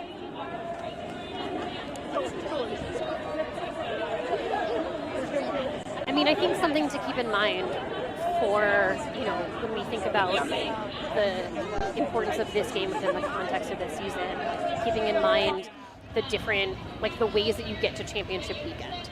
And so you get to championship weekend, there are, you know, this season with the reintroduction of Oregon Soar, we have an odd number of teams. There are now 7 teams in the league, and only 4 of them are going to make championship weekend. And so, you know, every team is playing 6 games, 3 home and 3 away, and you're not all playing the same opponents. And some of the opponents are kind of generally understood to be stronger than others. And so, depending on the strength of your schedule, makes some of the games potentially more important than other games. And so Seattle is going to be playing against some tougher opponents coming up. They're playing again against San Diego. They're playing again against San Francisco, and they have a game against San Diego. Both really strong opponents. And so to be one of the top 4 teams to make championship weekend, they want to win here because those wins are a little bit less sure. Yeah. What do you think about Utah? They're still in the hunt for their first win, but overall record is that first determining factor for who gets to go to championship weekend. Bunderson puts it out there. Hayes emphatically in the end zone. Wild with a break to start the fourth.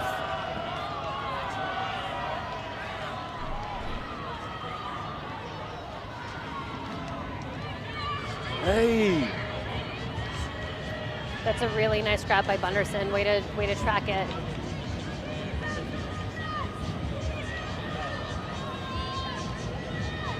Emphatic spike by Hayes.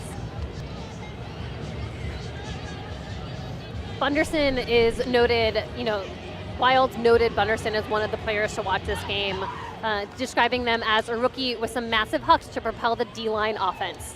And that is exactly what happened there. Bunderson with a possession-saving grab and then putting that up. Hayes clutch absolutely in coming down with it, but Bunderson is creating that space and is driving that offense, which is exactly what Wild is looking for Bunderson to do. Bunderson threw the oop, and Hayes threw it down. That's what happened. Seattle now picking it up with a chance to right their wrong. Lonnie Nguyen puts it out there. Kat Chung had some space. Everybody catches up. Oh my gosh, how? Kat Chung comes down with it. Oh. Not enough air on that one. I said Kircher is being quiet. Kircher had to get in there, say, hey, I'm here. Oh yeah. McCready. Now to Kircher. It's a good tail on it.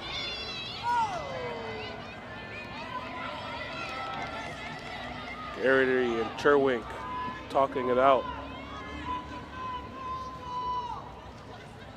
Cherwink in their sophomore season for Utah. I think one of those players that, how are they going to step up in their sophomore season? They certainly have a lot of potential. I appreciate this conversation with Garrity here. Does look like they're coming to the observer for a ruling. Ruled no foul. There was a lot of contact, but I do think that both players were playing the disc, and I'm not sure either of them would have been able to get it. Oh. And that's an opportunity for a disc don't lie moment. Yep. Nice short field opportunity for Wild. Oh. Cherwink. Hey. Good contested grab. Kircher not in.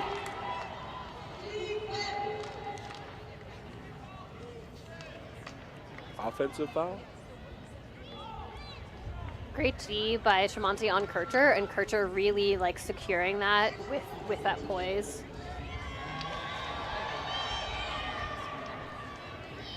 Does look like a contested offensive foul on Kerry Shelke. Observer agrees.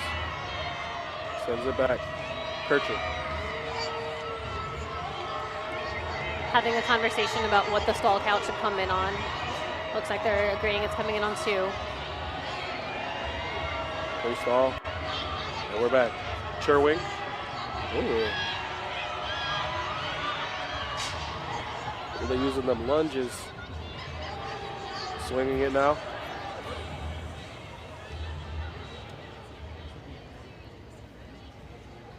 This is that stack collapsing, right? As the players are getting a little bit frenzied and nervous, we're close to the end zone, they're bunching together, which is what's creating those picks. We're strategically, and you can see them pointing, right? You can see Shelke pointing of back up, we have to spread out over the course of the end zone. You can see Shelke going to the back of the end zone, trying to create that space, because it is by creating this space on the field that we can score goals as a team. Ooh, not in. There it goes. And I appreciate the wherewithal from Shelke of being we have to push back, and then getting to the back of the stack to then be able to drive to the front, allow Shelke to create that space, to create that space for herself to then go get that goal. For sure. The Wild cut the lead to 4 now. 6:30 left. Woo! Don't fall asleep at the wheel, Seattle. This is that resilience, right? This is that fight. This is we are a team that is going to put pressure on. I think that what you just said really names it. Like, Seattle is getting a little complacent. Like, that defensive energy that propelled Seattle to their comeback win against San Francisco in the Bay Area last week.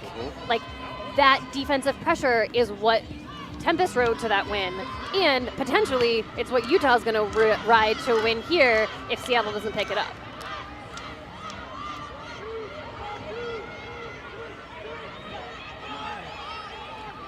A different set of handlers out here for this offensive possession. Some fresh cutters too. It's getting contagious. Morgan Williams with the layout block there. Oh no. If you're named Williams, you got to be good at frisbee. Or oh yes, depending on who you're rooting for. The Wild with a chance to cut the lead down to 3. We'll see how they execute.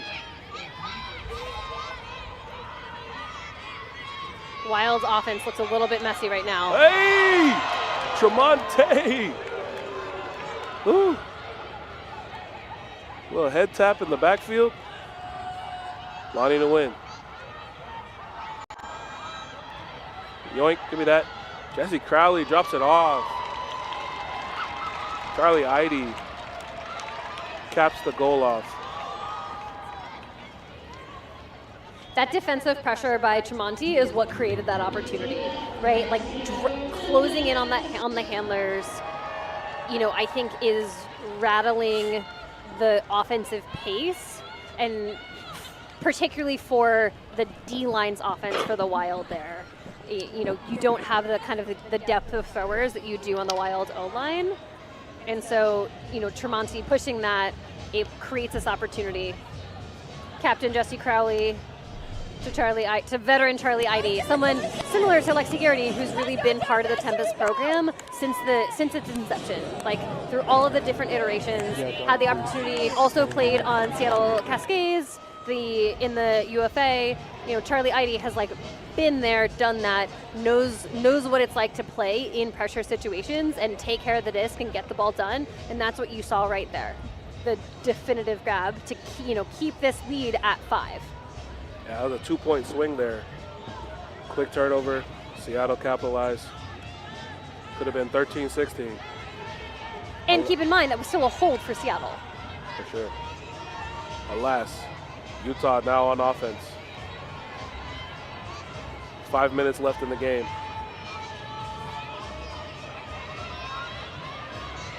Seattle making them work for it with all their throws.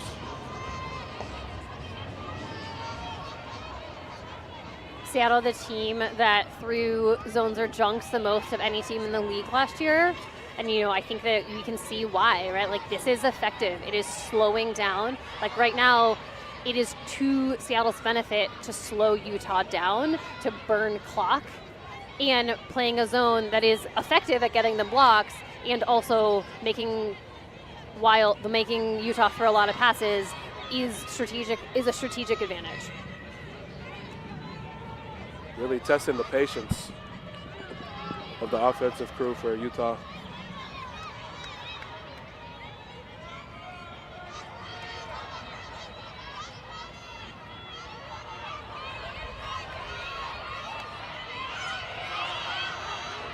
Breaking through the middle now. Songer puts it out in front. Moulton. Not quite in. Kayak. Ooh. Give and go. There we go. Brings the total to 4 now. The difference. Just under 4 left. I asked you earlier about players on the Wild who are stepping up this game, and I think Karuzhna Kovna is one of those. I think a player who doesn't get as much name recognition as Songer and Kircher, but is solid, is consistent, steps up in these moments. For sure. Well done by Kayak.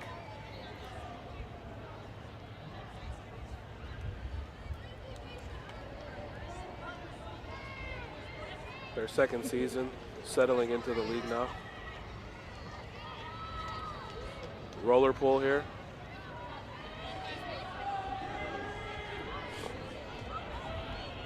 Now to the middle for Kirkland. Aroma wins the under. Ooh! Sherwink with some pressure. X Factor. Exclamation. Looking for it. Utah with another chance to cut it to 3 here. 3 minutes left on the clock. Kircher with the around. Oh, Baroma unable to get there. McCready. Up the line.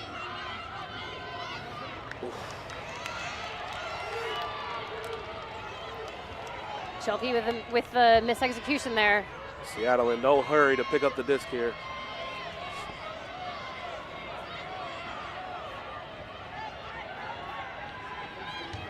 Hey! Callahan it to you. Anna McClurkin lurking in the back. Whew! Hannah Kwai really set that up. Yep. Cuts the lead to 3. Oh no. Or oh yes. That is a momentum-changing moment with just over 2.5 minutes left. You know, stifling team defense down the field, coming in through the crowd, sees that floaty disc, takes advantage of it, whole team celebration, looking fly in those break mark jerseys. Oh yeah. Wild is coming. 3 points, 2.5 minutes. Pressure is on. Tempest is sloppy right now, and Utah is taking advantage of it, right? Like, and they're, again, both teams had a similar game plan of, we know that there are going to be execution errors, and it comes down to how gritty we are when they happen. Both coaches talked to me about that before the game, and right now, Utah is winning that game. Chidi up to Kirkland. Let's see how Seattle responds after giving up a break to cut it to 3. A Callahan break. Yeah. Chidi activates, thinks better of it, back to the middle.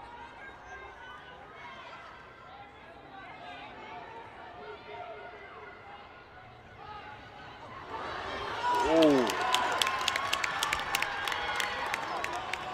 Execution errors. We'll do it.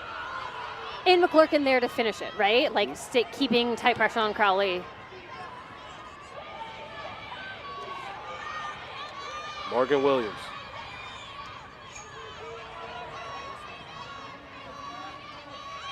Robert. Oh, out the hands. McClurkin.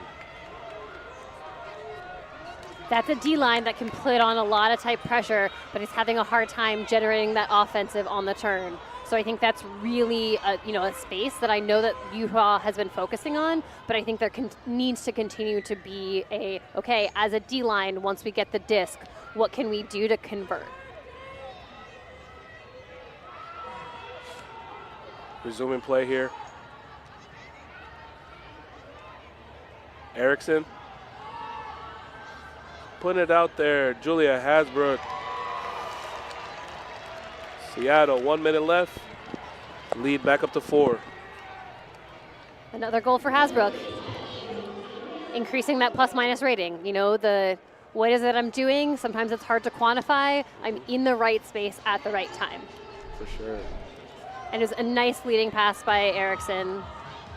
You know, I think Tempest did a good job setting that up by moving the disc laterally, which created that space. For sure. Maybe massaged a little bit of the tight muscles there. Now up 4 with 1 minute left. With that much of a lead, it would be hard for Utah to come back. Yeah. But remember, You know, talking earlier about, you know, how do we get into championship weekend? You know, first based on record, second head-to-head with the tied teams, but third is point diff. And with some pretty significant losses already, you know, narrowing that point diff and getting the score total as close as possible here is to Utah's advantage. Should it come down to a place where they could win out the rest of their games, be tied with another team for 3-3 to get into championship weekend. It does matter. This last minute definitely matters. Oof. Unfortunate. And Seattle drops on in cuts. That's not what matters.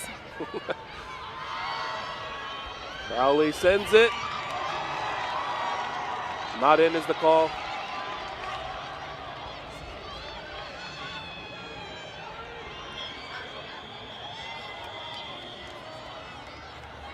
Saved by the bell. Seattle with a timeout just outside the end zone. Again, those coaches are on point tonight. It's like they have that internal clock rising. Like one of the coaches has to be on stall count counting of like, oh, you are about to go. Okay, it is mine. Oh, you can see the buzzer in Deb Scheibe's hands. Those are good hands to have it in. Antolin really didn't have a person to throw it to, which again speaks to the strength of Wild's defense, right? That they are playing tight and gritty, and that is what's propelling them, you know, to be able to come back in the second half. Like this is a much more complete second half than they had in the first, right? There was like, they came out strong, little lagged in the end of the first quarter and in the second quarter. But this like third and fourth quarter has been really strong for Utah, and it is this defense. And so, you know, the plan for the Wilds heading into the rest of the season is, okay, we can't just have one good quarter. We can't have 2 or 3 good quarters. We have to have 4. We have to play a complete game, and that means that we have to finish this game strong. And so the opportunity here is to get the block and show that as a defensive unit, we can convert on those blocks. We can take advantage again, like we did to end the third quarter. We can take advantage of that possession, of being the team in possession of the disc when time expires, and put that goal in. Wanting to win. Connects to a stumbling Hannah Kawhi for a goal. Well, that's not what Wild's going to do here. Nope. Tempest put it in. Hannah Kawhi showing that she's old and tired. I'll just take a nap right here. Utah Wild with one more chance. But this is still that opportunity, right? Like, okay, so now they have 12 seconds, likely, you know, to have possession. Can they have a clean hold? It's still how you want to end the game. Point differential does still matter. You're still early enough that we don't know what the playoff picture is going to look like. For sure. Seattle putting out a lot of height to, you know, take down any of those expected jump balls. Utah also having a lot of height on their line, probably to put up a jump ball. Ooh. The sun is now gone. It's a bit chilly. There's that roller pull out the side. I think we can expect some sort of zone, you know, trapping it on the sideline.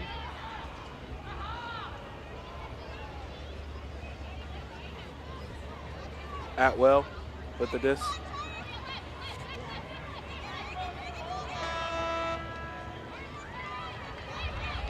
Fast possession.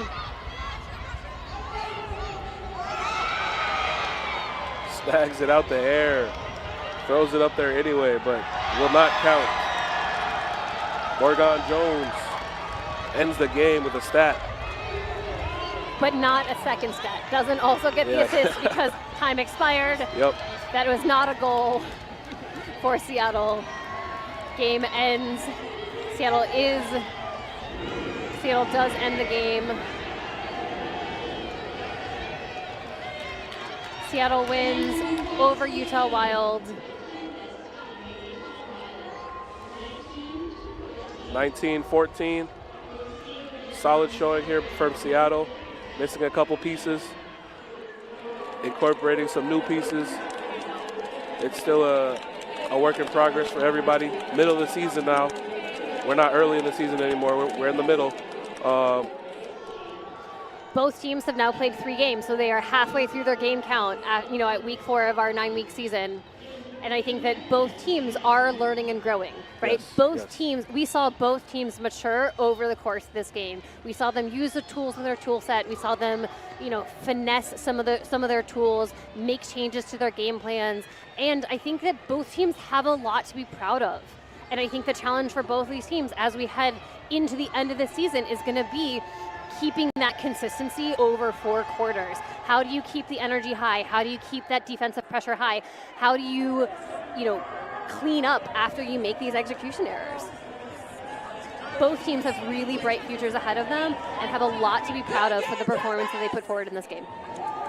For sure. I want to shout out the scorekeeper, my guy Nate, did a good job. All the camera crew. I'm Zigno Zag. I'm Charlie Mercer. And we'll see you next time here in Seattle.